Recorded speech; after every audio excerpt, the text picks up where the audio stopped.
Everyone, welcome back to Science, Technology, and Society course. So for today's video, I'm going to discuss the science education in the Philippines. So after this video, the students are expected to expound the importance of science education in schools, identify the purposes of science curriculum in schools, and cite some problems that can be encountered in science education. So there are five advantages of technology in education. Number one is help the children to stay motivated during the learning process. Number two, it encourages more communication between teachers and parents. Three, technology options in the classroom are very affordable. Fourth, it creates new ways to learn for today's student. And fifth is technology allow us to give students access to data from single location. So aside from advantages, there are also disadvantages of technology in education. Number one, the presence of technology can be distracting to the student because gadgets that we are used in online class have entertainment applications such as game app, social networking app that allow the students to open it anytime. Then second, technology can make it easier to cheat, relying on information to others through technology. To the use of social media, they are now capable of doing cheating. They send the answer to others or the questionnaire itself easily. Then using technology can cause some students to disconnect from classroom. Students find ways on how to cut in the class easily. Some pretend that their connection lost or their connection is very slow. Then fourth, some students may not know that the difference between reliable and unreliable sources. So there are thousands of unreliable sources, or let's say fake news, circulating in the internet. So some students believe in those unreliable sources, and many use this in their school activities. Then last, technology is a resource that not all families can afford. Gadgets and even internet connection are not afforded by others because they are expensive. So there are two government agencies that look after the education system in the Philippines. The Department of Education oversees the implementation of the school curricula and social programs in both elementary and high school. It is headed by Dr. Leonor Liling M. Briones as Secretary of the Department of Education. The other one is the Commission on Higher Education, or the CHED. It was created in 1994 by the virtue of RA 7722. The primary aim of this agency is to oversee the system of higher education in the country and to formulate policies, plans, and programs for the development of public and private higher education. It is headed by Dr. J. Prospero Popoy E. de Vera III as the chairperson or chairman of the Commission on Higher Education. Now let's proceed to the importance of science. Science breaks ignorance by enhancing the learner's questioning skills, values and attitudes, and critical thinking skills. It also key to country's development because it is intertwined with technology and industry, which are the major areas of development being prioritized by our government. In short, all things depend on science.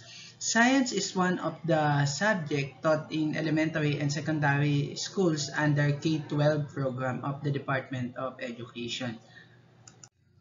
K12 means 12 years of basic education, 6 years in primary education, then 4 years in junior high school, plus 2 years in senior high school. The government says that the extra 2 years in high school is good because it will give more knowledge and skills to young people, but many parents and even students say it is just pain for them.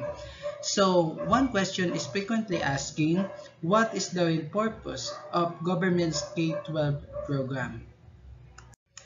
K-12 program aims to develop learners to make judgment and apply what they have learned, which may eventually have a great health, environment, or even social impacts. The K-12 provides learner with a repertoire of competencies important in the world of work and in a knowledge-based society. So K-12 curriculum has three domains. One, understanding and applying scientific knowledge in local settings as well as global contexts whenever possible. Second, performing scientific processes and skills. And last is the developing and demonstrating scientific attitudes and values. Although K-12 program is being implemented, we cannot do away with the fact that the Philippines is fortunate to have what we call a science high school.